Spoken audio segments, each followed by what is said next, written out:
como estudioso de la historia de Mota, los orígenes de Mota están asociados de alguna forma a la dehesa. Entonces, ¿qué papel tiene la dehesa y cómo se origina el municipio? La dehesa tuvo un papel importantísimo en la formación de la villa porque, en definitiva, constituyó su fuero poblacional. Los caballeros en la Orden de Santiago lo que hacían con las poblaciones es dotarles de todos los medios necesarios para repoblar la zona, para que no se marchase. Era una de las grandes preocupaciones de la Orden de Santiago. Entonces, Mota del Cuervo, que en realidad su nombre debería ser la Mota del Cuervo, tiene su origen en Manjabacas.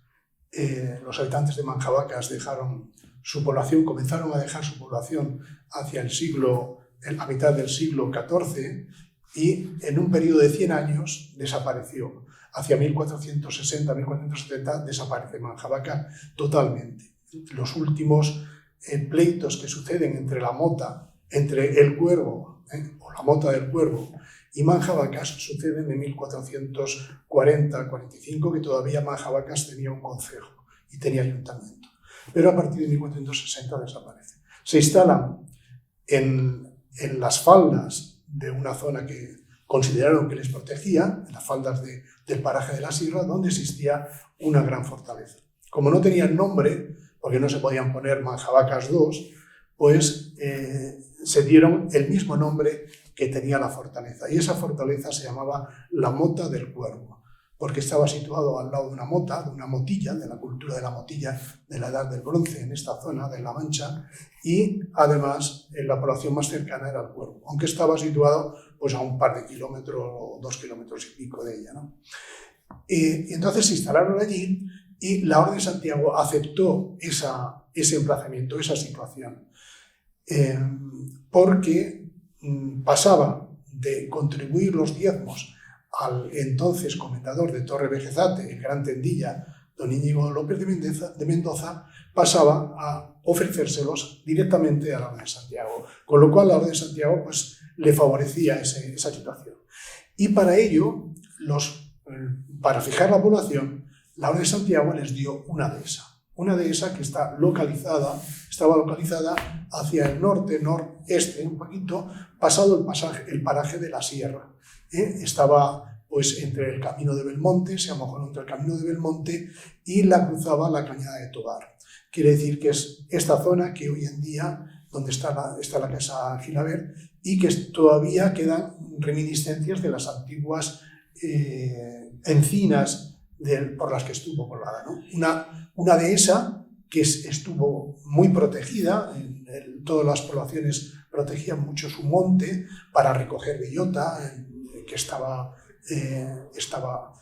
incluso fechado por la Orden de Santiago cuando se podía coger, para proteger de que nadie cortase leña, y solamente utilizaban la leña para construir viviendas y para hacer aperos de labranza y para llevar sus ganados cuando correspondía. Otra de las grandes labores o hechos históricos que ocurren en aquella Edad Media es la creación de la Mesta y el desarrollo de unas vías pecuarias. Sí, existieron, tanto la agricultura como la ganadería tuvieron mucha importancia. En la Mota, el término municipal de Mota del Cuervo, pues existieron caminos que las recorrían. Existe una muy importante y poco conocida que se llama la Vereda de los Serranos, no la Cañada de los Serranos, sino la vereda que la cruza de norte a sur o de sur a norte por su término, desde Alhambra hasta Segóbriga, que, bueno, Corchado, ¿no? El historiador Corchado, decía que era el transitus esperonibus, o sea, el camino que usó Graco, el padre de los hermanos Graco, en sus conquistas de la Carpetania, ¿no? Y es una vereda que recorre el término. Desde aquí de Mota, en el siglo XVIII, se creó una comisión también para vigilar y acotar la cañada real de los Chorros que venía desde Cuenca, que, bueno, empezaron en Villar de la Encina y acabaron en el contadero de Socuéllamos.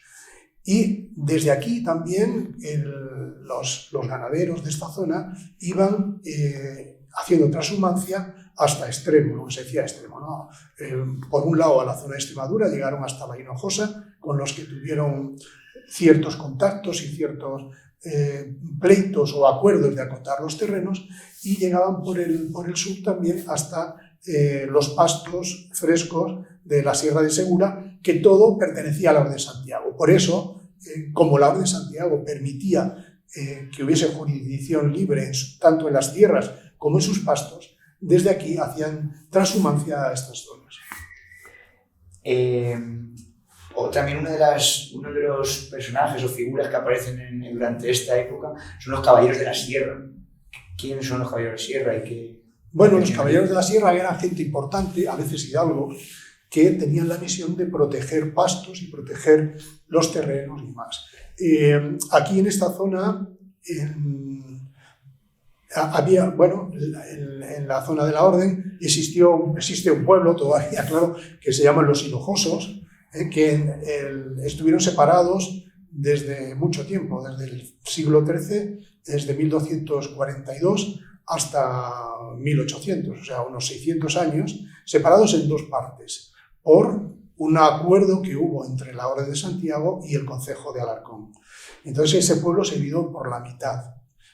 Acotaron, pusieron un hito en el pozo de este pueblo y se convirtieron en los Hinojosos de la Orden y los Hinojosos del Marquesado. Los Hinojosos del Marquesado eran eminentemente ganaderos, se dedicaron al ganado, ¿no? Y los Hinojosos de la Orden eran más labradores. Entonces los ganados de Hinojoso de la Orden entraban en los terrenos de la Orden de Santiago, los de los Hinojosos del Marquesado entraban en los terrenos de la Orden de Santiago con sus ganados, y todo el mundo se enfadaba. Entonces aquí tengo constancia por manuscritos de un caballero, un hidalgo de la familia de los Vado, que vivieron tanto en Santa María de los Llanos como en Mota del Cuervo, que fue caballero de la Sierra, que ponía un poco en concordia a todos estos problemas que se planteaban por el uso de los pastos. Aquí en Mota también se llegaron a secuestrar ganados completos de los Hinojosos del Marquesado y acorralarlos aquí, meterlos aquí en un corral y tenerlos aquí y pedir un rescate importantísimo de maravedís y de dinero por la recuperación de esos ganados. Ahora vamos a lo que es el Tratado de la Lana. El textil también jugaba un papel importante en Mota del Cuervo. ¿Qué tipo de oficios y qué tipo de actividades se realizaban a través de la lana y sus derivados? Bueno, debió de ser tan importante los ganados lanares aquí en la zona, que se creó toda un despliegue de oficios para su tratamiento. Desde el cardado, que habían sitios, en los manuscritos se comenta si cardaban en el pueblo o si había casa especial para el esquilado, si había casa especial o se hacían las casas propias, hasta el sastre, ¿no? Y se desarrolló desde tan antiguo que llegaron hasta el siglo XVIII, y se comenta en el Catastro del Senada, ¿no? Entonces existieron bataneros, que eran del pueblo, que trataban de desengrasar la lana y apelmazarla. Existieron los pelaires, con una serie de familias con muchos miembros que se dedicaron a ello. Tenemos constancias de que existen pelaires desde principios del XVII, dedicados a cardar, peinar la lana y preparar el hilo para el telar, hasta familias enteras. Quizás hubo en el pueblo igual 30 o 40 posiblemente telares, que se dedicaron a fabricar tejidos para albornoces. Tejidos como los que se fabricaron en Cuenca, ¿no? De telas de diversos colores y de los que se usaban en la época, ¿no? Incluso alguno yo creo que debió de trabajar hasta la seda, pero debió de ser más concreto, ¿no? Pero fundamentalmente fueron de este estilo. Y luego el oficio final, que era el de coser, que conocemos por el catastro que el sastre solamente se ocupaba de coser de acuerdo a sus patrones. Sin embargo, los que manejaban el negocio fueron los pelaires y prensadores que se dedicaban también a prensar la tela. O sea que hubo todo el proceso de fabricación de un vestido se desarrolló aquí en el pueblo de Mota del Cuervo y existieron familias completas dedicadas a ello. ¿Se sabe si pudo haber algún batán aquí en el municipio? No, yo tengo constancia de algún batán en la Mancha santiaguista, hacia Corral de Almaguer y Villanueva del Cardete. Pero los principales batanes estaban en el Júcar, allí es donde se instalaron los principales, a unos 80 kilómetros de aquí. Hay que tener en cuenta que creemos que entonces no se viajaba, pero sí se viajaba. O sea, los viajes se hacían a través de carretas, carreteros, eran caros y llevaban su tiempo, pero se desplazaban a ciertas distancias para todos estos menesteres. Incluso para moler el grano se desplazaban a cierta distancia. Antes de los molinos de viento, cuando se molía el grano con molinos de agua, se desplazaban a cierta distancia. Entonces, las telas se debieron de desplazar hacia el Júcar en carretas y allí, pues, en batanes en la ribera del Júcar es donde se hacían. Y ahí, bueno, en el catastro aparecen por tres bataneros que eran del pueblo de Mota del Cuervo, que confeccionaban o desengrasaban y aplemazaban todos los tejidos del pueblo. Uno de los datos que hemos encontrado es que se tejía albornoz y eso albornoz era como una capa de viaje. ¿Podría tener alguna relación esa capa de viaje con que Mota del Cuervo también sea un cruce de caminos? Bueno, efectivamente, Mota es un cruce importante de caminos, es una villa muy pasajera y probablemente pues todos los carreteros que pasaban por aquí, viajeros que circulaban tanto hacia los puertos de Cartagena como de Levante, en Alicante y Denia y Valencia, pues muchos de ellos pasarían por aquí. Hay que tener en cuenta que estamos en el término de Mota pasa el camino de los valencianos, que era un camino real, antiquísimo. Decimos que es la autopista del medievo, que iba desde Toledo hasta Murcia, ¿no? y los puertos de Cartagena. Este camino se menciona en el Quijote, en el pasaje de los comerciantes que iban a buscar seda al reino de Murcia. En el capítulo 4, cuando Don Quijote es apaleado por uno de los criados de los comerciantes estos.